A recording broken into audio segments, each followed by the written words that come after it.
Hey guys, this is Paul Notice from the Notice blog. Always question, always explore. And I have one message for you today. Please vote.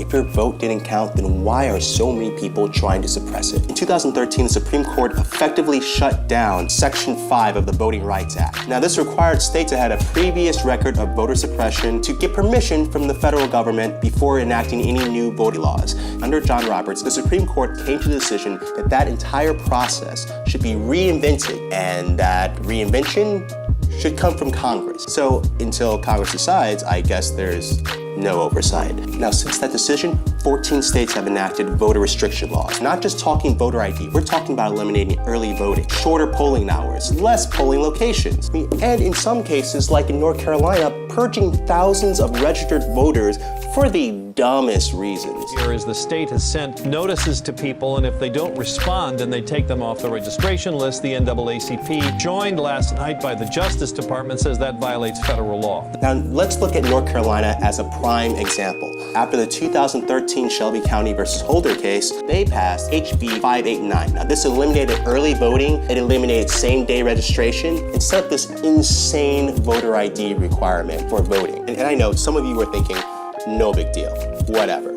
For those guys, I want to say 1.5 million. Now, if you want to look down to the numbers, it affects over 1.2 million people in the state.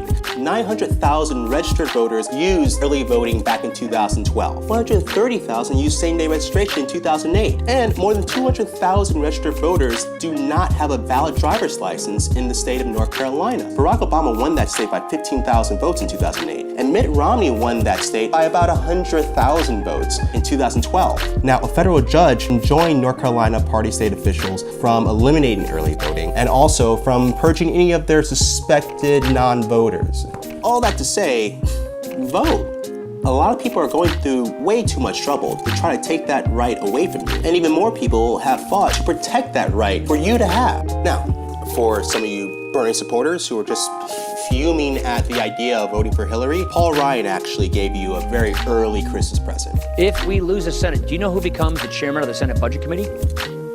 A guy named Bernie Sanders. You ever heard of him? If Democrats win 4 more seats in the Senate, Bernie Sanders becomes the chairman of the Senate Budgeting Committee. That means Bernie would be in charge of spending on infrastructure, food stamps, climate change, a lot. He'll be in charge of a lot. He'd be in charge of a lot. So listen, right now there are 5 seats that are hotly contested in the Senate in this election. That includes Florida, Wisconsin, Missouri, New Hampshire, and oh wait, look here, North Carolina. You only need 4 out of the 5. Let's forget about the national election for a moment. The biggest impact your vote will have is on the local ballot. Facebook even created a way that you can find out what's on your local ballot. I'll put the link down below so you can find it out yourselves. But seriously, please, fucking vote.